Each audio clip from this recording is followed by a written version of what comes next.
Solve systems of linear equations using substitution lesson 10 notes. Example number 2. So our equations is 7x minus y equals 10 and x minus 2y equals negative 6. Well, a lot of people may think they want to solve for this top y. But why would it be better to solve for this bottom x rather than the top y? Well, if you look at the top y, yes, it doesn't have necessarily a number in front of it, but there is a negative sign. So the coefficient isn't positive 1, it's actually negative 1. So I don't want to solve for that top y, I'd rather solve for the bottom x because it has a coefficient of positive 1.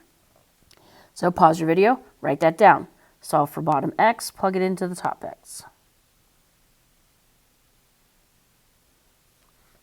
Okay, so I'm going to go ahead and solve this bottom equation. I'm going to add 2y to both sides.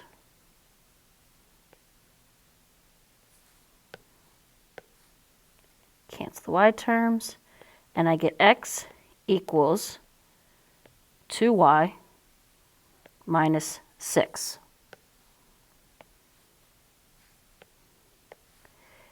This equation, I solved for the bottom x, so it will go in for the top x. I solve for the bottom x, so it will substitute in for the top x.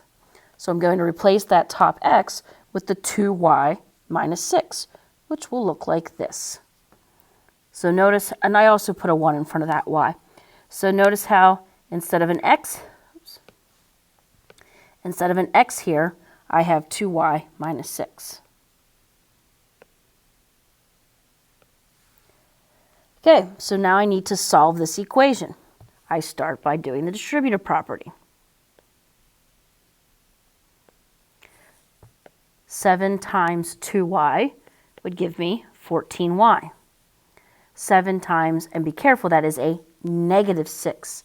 7 times negative 6 is negative 42. Bring down the minus 1y, keep your equal signs lined up, bring down the 10. Next step is to combine like terms. So I have 14y, and then I have negative 1y. 14 minus 1 would give me 13y. Bring down the minus 42, bring down the 10.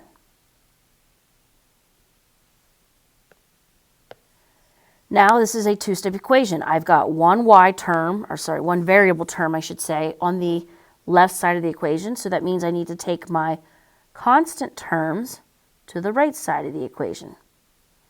So I'm going to add 42 to both sides.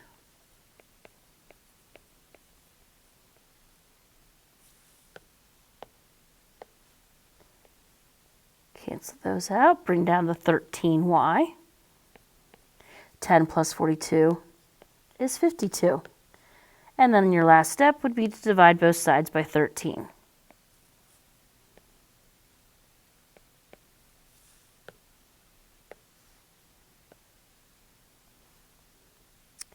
That would be y equals 4. 52 divided by 13 is 4. Okay, so now that I've solved for one of the variables, I go back and I'm going to use this equation right here. I'm going to put it in my last column. So what I have highlighted there, I put it in my last column, x equals 2y minus 6. And I'm going to take this 4 and substitute it in for the y. So wherever I see the variable y, I'm going to put parentheses. And inside that parenthesis is where I put the 4. Put all of that into your calculator at once. 2 times 4 minus 6. If you did that, you would get x equals 2. So x equals 2, y equals 4 is our final answer. X equals 2, y equals 4 would be our final answer. Pause your video, make sure you have everything written down. including the arrows that I drew. All right, let's check using the graphing calculator to see if we are correct.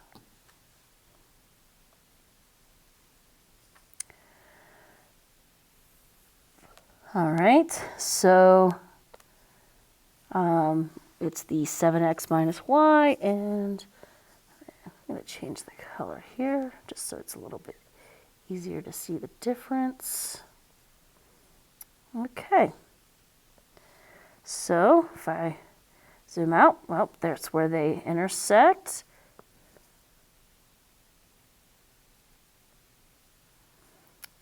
And it says they intersect at 2, 4, which is what we got over here. X equals 2, y equals 4. So we are correct. Therefore, I'm going to go ahead and delete these over here. Very good. So we are done with example 2.